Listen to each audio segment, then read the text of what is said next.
So these are all of the different buffs and nerfs. We're going to start off with the lighter ones and then go into the more complex ones that I think are going to be like kind of meta defining. So first of all, we have the 𝗏 tactical. So 𝗏 is now able to holster, or I guess like have her arc snare on the other hand, whilst you're also using your weapon, which I thought was always a bit weird that every other assault character could do that, but apart from 𝗏. And it's not as if like 𝗏 has like the best ability in the class. I would say she's just got one of the worst in the assault class. So it's good that she actually has that little bit of balancing with the other assault characters. And maybe she might be used more because of that. I don't know. Then we have Newcastle changes. So first of all, the tactical now deploys faster. From what I've seen from the gameplay, it is very quick. It means essentially as soon as you get shot and you press that tactical button, it's there.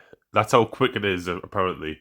Which is really good, because that's even faster than the Gimme Bubble now. And I believe it wasn't as fast as a Gimme Bubble.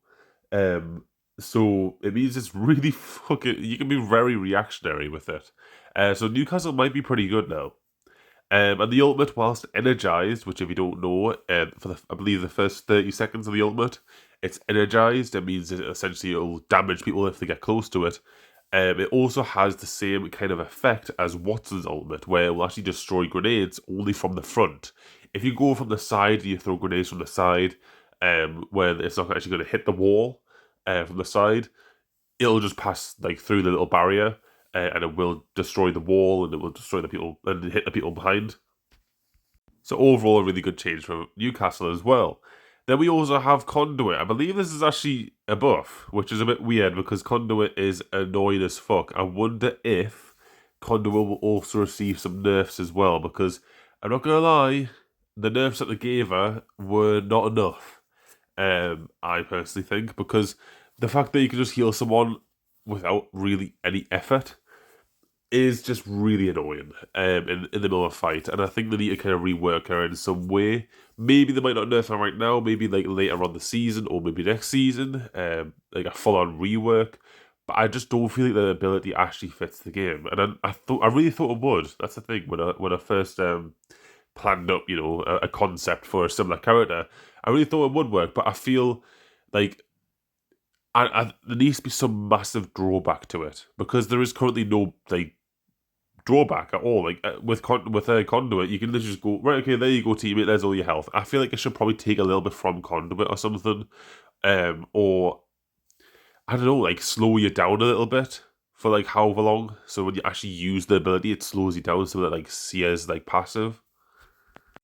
But anyway, I'm going off topic here, and we need to go over the Conduit's actual new perk. So the battery collection perk has been removed, where basically that was, you can see batteries through death boxes. Very pointless. No one really cared about this. I think Horizon had a similar ability as well. So I believe only Horizon has this now. But then the other one is, the new one is Backpack, where essentially you are now able to store 3 shield batteries per inventory slot. So I'm pretty sure if you get someone on your team with a gold backpack, don't give it to Conduit, because she can just get the perk and then hold 3 batteries anyway, and I'm pretty sure this won't stack. Then we have some really big changes to Catalyst. This is also another buff, which I think is really weird. A lot of the meta legends are kind of coming back a little bit. So the long cast perk, which basically made it so your ultimate goes further, is now removed. No, your tactical can be thrown further. Sorry, I'm getting confused. Then the long veil perk, which is the one that I was just describing right there with the ultimate, you're able to throw it further away, kind of make it a longer ultimate. That's been moved to where that old perk was in level 2. But now she has a new perk, which I think is really cool. You can now reinforce doorways without just your like black goo. You actually reinforce the door as well, which makes it so it has essentially twice the amount of health, which honestly is really good as well, because the amount of plays that you can make with the door part is insane. You can open the door and then rush out after someone. You can do that with the normal Pharaoh door anyway, but still, it is nice to have a little bit extra health on the door that you're trying to hide behind. So let's go over Bloodhound. So the tactical cooldown perk has been removed, and the other level 3 perk, they now get 25 more HP added on to the 25 HP that you get when you get Nox whilst in the ultimate. So a pretty big buff overall. That's essentially like Revenant's ultimate in a way, if you think about it, as Bloodhound. So I feel like that's what they're going to try and do, is try to make Bloodhound a little bit more aggressive here. And then the other perk is Long Hunt, Nox Extend Beast of Hunt duration. That's a bit of a hard one to do, because on one hand you want to get more HP so you can continue fighting, but also you want to be in the mode for longer as well. So that's quite a good one. This is a very easy one. Fuse can now access the ring consoles with a perk on level 2.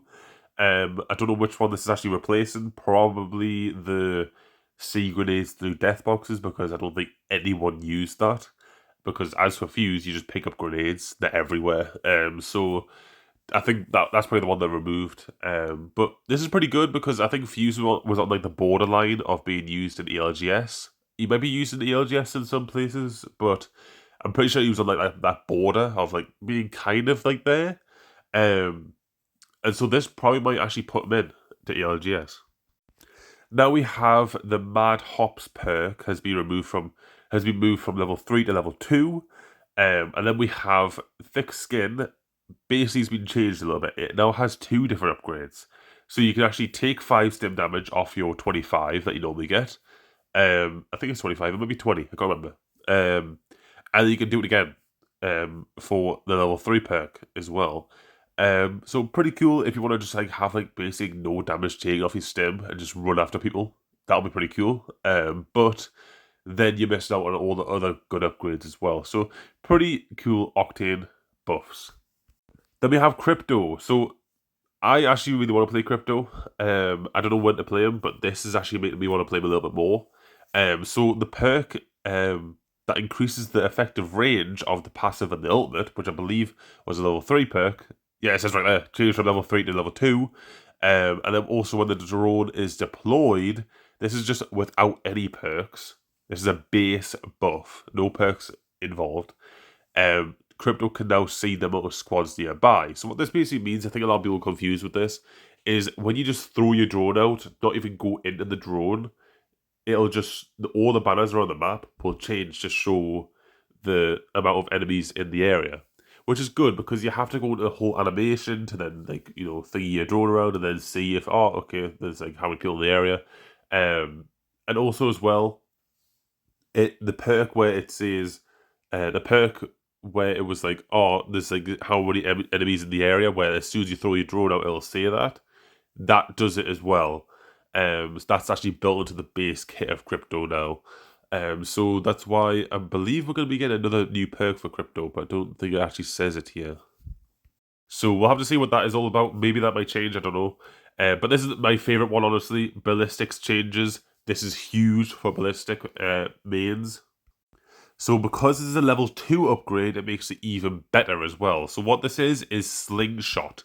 Your sling weapon will now upgrade with each armor upgrade selection. This is insane. This is amazing. This is honestly so good, because what this means is if you're on Purple Shield, which doesn't really take that much time to get to, one fight and some Evo harvesters here and there, you're on Purple pretty easily. You will get a fully upgraded weapon, practically a fully upgraded weapon, you know, minus the hop-ups, at level 3 on your Evo shield. That is pretty damn fucking cool, because you can have 2 pretty kitted weapons that you can kit out on your normal 2 weapons, and then another 3rd weapon that is also kitted out. You can carry 3 fully kitted weapons all game. That's pretty insane. And I think a lot of people are, you know, kind of brushing over the fact that Bliss has got this perk buff. This is insane. I don't think you guys realize how good this is. Of course, the ultimate will still give you the hop up for the gold version of the weapon, so maybe it might be still wise to use like an alternator or a havoc, so you can get the turbocharger or the disruptor rounds. But you can essentially use whatever weapon you want in this sling now, because they'll all be upgraded to a level 3 version. And a level 3 version of the weapons are pretty good. Whereas before, it would only be a level 1 version. And the level 1 version, you're not doing much with it. So it's a pretty damn good buff. I'm always gonna choose this.